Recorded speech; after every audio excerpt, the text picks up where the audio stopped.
Optibotimus comes with another video review. And on today's episode, thanks to the folks over at Beast Kingdom, we're going to be taking a look at their new DAH-009 of the tactical suit Batman from Justice League. For the package, much like all of their other Justice League figures, you get this really nice box-style package that has this nice open window that is in the shape of the Justice League logo, which fully showcases the figure as well as all of his accessories. It does look like a few of his batarangs have fallen though, so I'll probably have to fix that. The side here, you have that nice Batman logo with DAH-009, 1/9 scale figure. Opposite side, same information. Bottom here, warnings and notices and stuff I cannot read. On the back of the package, you got images of him in a bit of an action pose, a more static pose, and then a list of some of his actual features, such as being a 1/9 scale figure, as I said, that has 30 plus points of articulation, removable goggles to recreate the Batman mask detail, comes with a grapple gun, alloy batarangs, a few different interchangeable hands, and an exclusive figure stand. Now, there are some pre-order stuff going around here. I'm not entirely sure if I have the pre-order exclusive version. They've sent me all of those so far, so I don't know, maybe they'll do that with this one as well. But for the packaging on this guy, that's about it. So without further ado, let's get him out here and see how cool he actually is. Alright guys, so here we have the tactical suit version of Batman open up and out of his packaging. And starting it off first with his accessories, much like all these other new Justice League figures from Beast Kingdom that we've been taking a look at, he does come with this nice character-specific display stand. You can see you got the nice Batman logo there. Tactical bat suit. You do have that little adjustable hinge section right here, so you can rotate that around. You can hinge that forward to back. You can hear very heavy duty ratchet joints, which nicely secures things. You got a little rotation up here. You have a hinge right there, and then another rotation. And then you got little clamps that open up very nicely. So you can get some pretty good display poses with that. And then in addition to the two fairly fisted hands that he has, he comes with a both right and left open hand, which is obviously very nicely detailed. You got some nice gold paint on here, but it's just an open hand, kind of maybe if you're having him jump around or doing some kind of dynamic pose where he may be landing or something. I don't know. You do have an open hand you could do things with. He also does come with a pair of right hands that are designed for his weapons. This first one here is a little bit more open, which allows him to hold his grapple gun here fairly well. You just kind of wedge this in there like that, kind of get everything situated as best as you can. Get the fingers, come on, get the fingers down there. Yeah, so something like that, which works pretty good. Taking a look at his grapple gun while we're in here, you can see really nice detail on there as well. Some nice gunmetal paint around the main body. You got some silver on the tips here, and then the little spool section right there. You have a nice brown paint with some black highlights in there. On the handle section, you got a little beaten section, so like he can club you with it, I guess. Now this little accessory also does come with some additional parts. You do get this little string piece. First off, you can take this and you can put this in there like that, as focus on there as like the beginning stages. And then if you wanted to create a grapple sort of scene, you can remove this.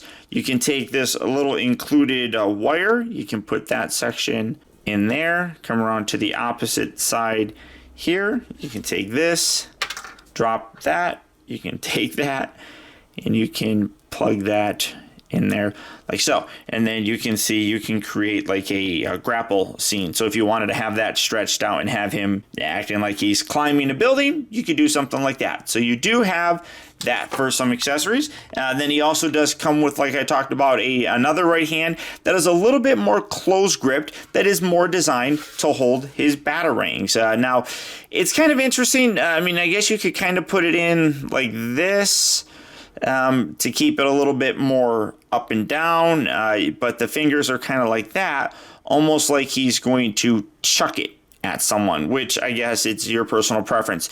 You do get 3 of these batarangs. Now the nice thing about them, get all of them in the shot here. The thing that's really very nice is all of them are made out of a die-cast metal, which looks and feels really very nice. You can see you got a very nice reflective surface on there, giving it a very metallic look. And then, like I said, these are I don't know if you can hear. They're made out of metal, which is you could kind of hear that, but really very nicely detailed and in line with the kind of bat signal that Ben Affleck has kind of made his own with like the very short, the ear sections, the very pronounced wings, very sharp still on here, so do be careful. But like I said, you do have that one hand that you can kind of put it in like that. Like I said, if you're going to have him looking like he's throwing it or something one way, you can kind of put it in through the top section, but you do have to kind of manipulate it a little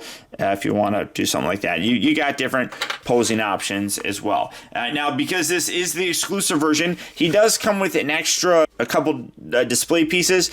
This is a bomb effect. I don't know really what to do with this other than like set it there on the ground, but that doesn't really look all that good. I don't necessarily think. I mean, maybe you could like put it on another character as if he threw a bomb and it's exploding on him. I don't know. I mean, you do have a hollow section here. It does look really nice. You can see it has a very cloudy sort of shape to it with like plumes of smoke coming up, and then you got these little blast things coming out. So you have that, and then to go along with that, you get an exclusive hand and a grenade. Now the little grenade thing here has a little nub. Let me come in you so you can see that. You got a little nub right there, and then on the hand for the gripping it, you got a little hole on the inside there, so you can put that there and act like he's gonna throw this. I mean, yeah, he did definitely do a lot of that, but I don't know what you would, like I said, put this on.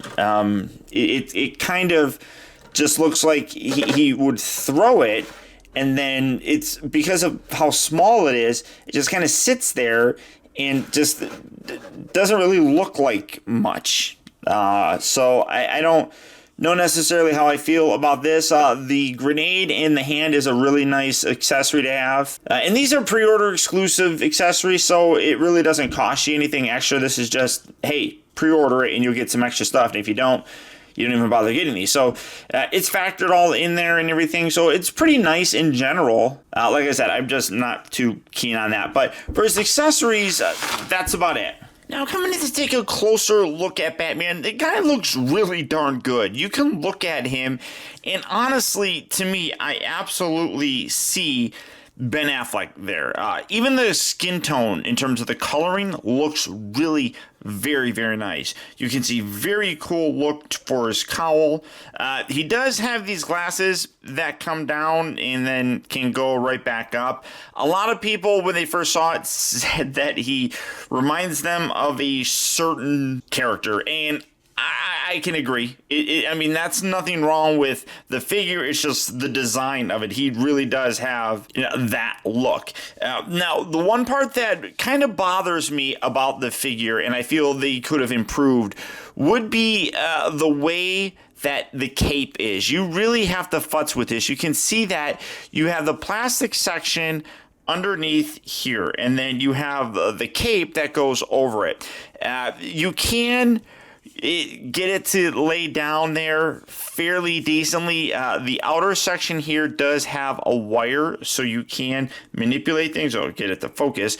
So you can get it to do kind of what you want. But because of how high the neck piece here kind of sits, it creates a lot of gapping right there, which I feel doesn't look as good as it potentially could. That's one thing that I think that they could have gotten a little bit better, just in terms of getting that, like I said, neck section to sit down a little bit better. But the cape itself is pretty nice. As I mentioned, you do have a wire that goes through the outer section, coming back a little bit. You can see that it is a soft goods material. You got some nice edge work down along the side.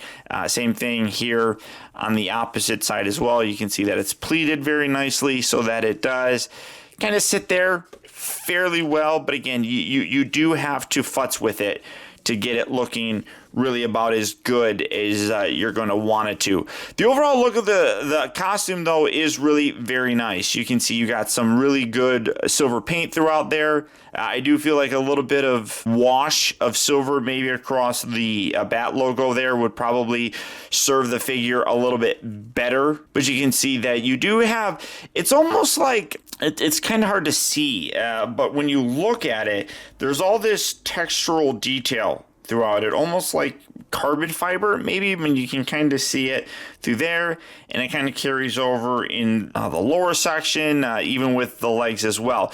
So he does have a lot of it. It's a tactical suit, so it's meant to be rigid, and I think that that's what that kind of material sort of gives the illusion of. You can see he's very bulky, and it is a much heavier duty sword, not as heavy duty as the armored suit that we saw him wear when he kind of confronted Superman in Justice League, or not Justice League, Batman versus Superman, but it is a little bit more of a functional kind of suit similar to that. You can see that he does have the nice cloth sections here on the gauntlets, nice coloring for the utility belt. You can see that throughout the whole body. He has like these little buckles kind of thrown throughout there, kind of holding parts of the suit on there. Those have a very nice gold or bronze color to it. You can come down to the legs. You can see you got some more of those little buckles where it's like these little armor pieces. I guess just heightening the added armor is clamped to the suit underneath.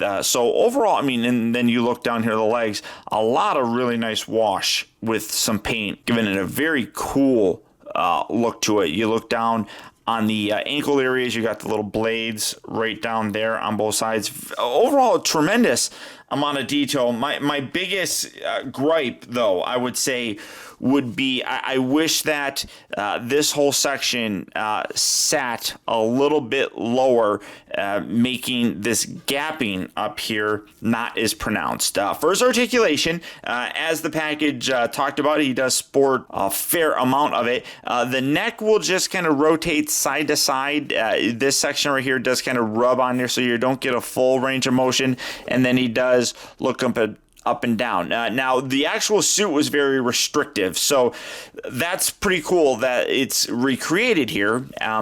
Again, I just wish you could get a little bit better of a fold going on there. The arms here, you can see they hinge in and out, so you can get an extra range of motion with it. You got a very flexible joint there at the shoulder. This is another figure where I don't know necessarily if these shoulder or these upper arm sections are supposed to rotate. It kind of looks like it is, but they're stuck in place, and I'm not gonna force it. So I don't know necessarily if those are meant to rotate. I do think that they're supposed to. I just don't want to overdo it. He does have two bends here at the elbow for a nice range of motion. The wrists are on ball joints, so you can kind of rotate that around as you see fit. The torso section up here at the diaphragm, you can see has a nice ball joint that you can also kind of hinge forward and back a little, side to side, rotate, and then down here at the hip area also does have a nice ball joint, so you can rotate that all over, kind of contort them a little bit if you really want to. I don't know why you would want to. In doing so, though, it does kind of make the belt move around, so you will have to just kind of wedge that back down and get that in a better position. The legs here also do have that little sliding mechanism, so you can bring the legs down. As it is, the legs do have a nice ball joint right up here, and then, like I said, you can hinge it down, get a wider range of motion, but it does look very disjointed when you do that, so just be aware of it. It does kind of rotate there. You got two bends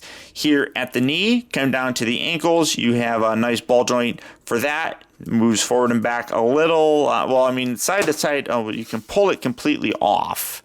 That is a magical bit of articulation. So you do have that. Both sections here have the ball joint. So you got an upper section, and then you have a lower section, and then you do have a little toe that can have him walk if you really want to. So lots of articulation in the guy. As I said, it is pretty much what we got with the other figures but like, see, like something like this, I mean, like that, just ends up making it not look as good as it possibly can. So you do have to, like I said, really futz with things to get him looking cool. Overall, it is a nice design. It's not my favorite in this new line of figures, but he still looks really very nice. Overall, though, he is a fun figure. If you are collecting these new Justice League figures from Beast Kingdom, he's one that I would recommend adding just so that you can have all of them. Personally, I think that the regular Batsuit version looks a little bit better, but this guy is still fun nonetheless. The only real complaint that I have would be how they incorporated the shoulder section of the cowl. I just feel like maybe the peg is a little bit too long. I would have preferred a smaller one, even though that may have restricted his articulation. I feel like a smaller one would have a better look to him, despite that limitation to his articulation, which honestly, as I mentioned, the actual actor had in wearing this suit. And then I guess you could kind of say I don't really get this. I mean, like I said, you could just like put it on him as if something's exploding, but I mean, I don't even know. He's a fun figure. The articulation is still terrific. The detail is still really very good. I think of all the figures that I've looked at so far, the portrait here is probably the best, both in terms of the sculpt and the paint job. So that's really very impressive. And if you are going for the Justice League, Batman is definitely a character that you need to have in your display. I just, like I said, don't feel like he's the standout figure from this new line. But he still does look good, and I can still recommend him. So, all that being said, if the tactical suit version of Batman is a figure that you'd like to add to your collection, he is available right now at various online retailers such as Big Bad Toy Store. For that, I'll put a link down in the video description where you'll go to BBTS and you can check out availability on this guy as well as the rest of the wide range of Beast Kingdom figures. But beyond that, guys, that's about it. Remember, if you like this video, I would really appreciate your support, guys, simply by hitting that thumbs up button. That one very small gesture goes a long way towards helping me out, and I would really appreciate it. Also, I want to send a huge thank you if you made it all the way to the end of this review. Another way that you can really help support my channel is making sure that you watch a video all the way through.